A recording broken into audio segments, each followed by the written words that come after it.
Good afternoon, I'm Tommy Humphreys for Kitco and Cambridge House. Joining me is Keith Schaefer, editor of the Oil and Gas Investment Bulletin. Thanks very much for being here, Keith. Tommy, thanks for having me. Good. Yeah, like I said, thanks for being here. So, seems like the U.S. is swimming in oil discoveries. Why are prices at the pump so high?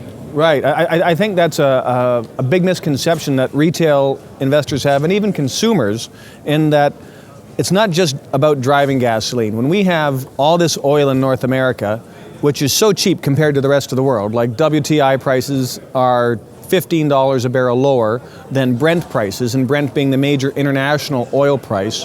So our refineries here in North America, they make lots of different products, and driving gasoline is just one of them. So they make this Vaseline. Sorry to interrupt. They make not just driving gasoline, but like diesel fuel, jet fuel, home heating oil, and all that stuff gets exported all around the world. And the world is hungry for our exports because we're cheaper than everybody else.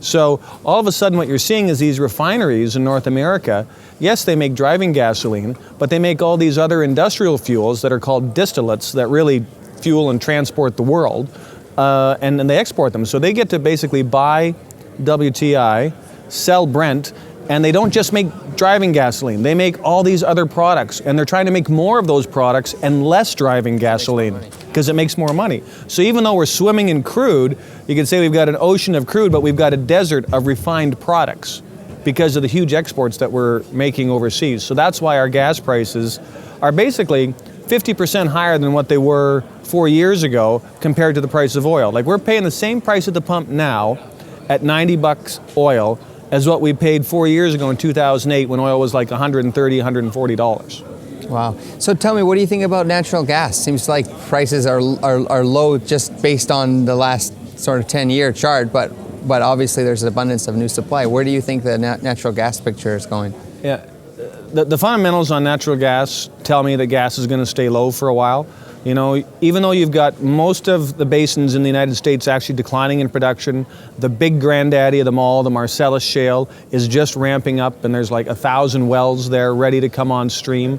Up here in Canada, you've got the Bighorn River Basin ready to come on stream that's now sitting idle in northern British Columbia. So I would say if gas gets above $3.50, you're going to see a huge drop in demand as all the industrial power producers, the electricity generators, switch from gas to coal. So you've got all this new supply ready to come on stream at higher prices. You've got all this demand ready to go offline at higher prices. So it's really hard for me to see gas going over $3.50 an MCF, and today it's just over $3. How high are the decline rates on these new discoveries? Like, how long is this going to last? When do you think there will be a chance to make some money in playing gas? In playing the producer side of gas, you know, it could be a long time. Like I say, the Marcellus hasn't peaked in production yet, and that could be 2 to 3 or even 4 years away potentially. And because it's so large, it can make up for a lot of the other plays. And as I said, the Horn River, the Montney formation in Canada is also just really ramping up hard. So it could be 2 or 3 years. But you're right about the declines. These wells decline their production so hard, like 65 to 90% in year one. So it could happen that these wells deplete way quicker than what everybody thinks. And then we'd be back to quite a bullish situation in gas. And there's really only one formation we've had producing long enough to know that, the Barnett in Texas, the very first one. All these other shale plays are still pretty young, and it could happen that they deplete way faster than we expect. But right now the market's not pricing that in. So where's the money to be made then? I mean, maybe you want to talk a bit about technology or the service companies. Like, how does an investor make money in this space? Well, in natural gas, you don't make money with the producers. Like in Canada, there's been 5 or 6 stocks that are the leading natural gas stocks that have had a nice pop, but all the rest of them are still trading quite poorly. And I just don't see the potential for them to go a lot higher. But in the overall oil patch, I think the place to be is, I think the refineries on the big caps are going to do really, really well for the next 2 or 3 years because of what I just talked about, buying WTI, selling Brent. On the small caps, these junior energy producers, even at the bottom of the trough when oil is trading at $80, is making great money. So you buy some of these fast-growing junior producers when oil is at the bottom of this trough in $80 to $85 range. you should make money. Interesting.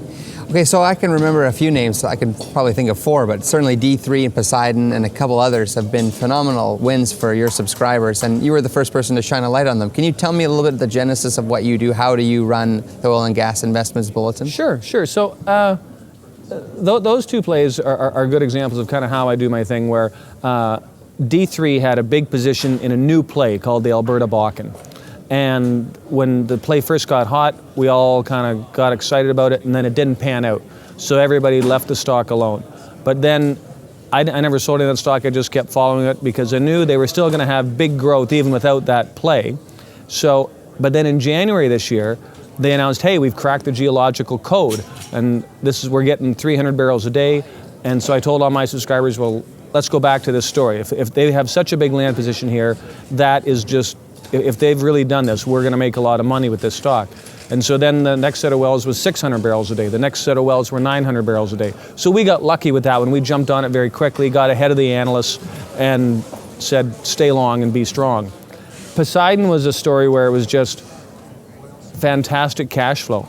Like long before they spun it out of the natural gas story that it used to belong to called Open Range, we jumped on the story at $5 after it had just doubled from $2.50, so it was not an easy chart to buy, but the cash flow generation was so strong and the growth was so phenomenal, it just said, we have to play. And then, of course, when they announced the big spin out, the stock doubled on that news. They created a dividend company that paid a dividend, and we actually bought the stock even at higher prices, and just because that team knows what they're doing and have been able to keep up the growth, and so we've stayed with the story for a long time. And made even more money. So tell me, how do you find ideas? So what's your process? Well, you live in the business, obviously. Yeah, live in the business. So we get a lot of research in every day, so I'm reading research reports morning, noon, and night, trying to figure out who's got the big land positions, who's raising the money, who's had the big discoveries, and just trying to figure out where the catalysts are and what could surprise the market. The other game that we play is, the analysts, they'll only give incremental price targets. But I can look at a play and say, wow, like with D3, all the analysts, when the stock was $2.50, they were saying, oh, this could be $4.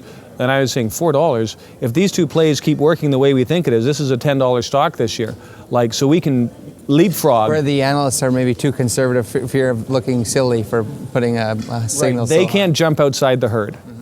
I can jump outside the herd. As a subscriber, I personally appreciate this, the simple way that you communicate all this stuff. And I'm just curious, am I your typical subscriber? Who is your profile subscriber? I would suggest that my subscribers fall into 2 categories. By far the largest component would be retired investors with a little bit extra money who want to play the pennies for a little juice. Now, not all my stock picks are penny stocks. I've put billion-dollar companies in the portfolio before, but by and large are the smaller, more leveraged companies, and so the retired guys who want to play a little bit extra. And honestly, the other 5-10% of my book is stockbrokers who don't trust their own analysts. Professionals. Yeah, the professionals who want a bit of an independent second opinion besides what their analyst is telling them. And how does this audience stay up with you? Where do you go to subscribe? At my website at oilandgas-investments.com. So that's really, it's all online. We don't do any hard mail, so that's the only place you can figure it out. Twitter.com/oilandgas-invest, I believe, too. Yeah, Twitter. And yeah. It's great to have you here, Keith. Thanks very much, man. Thanks, Tommy. God bless. Cheers.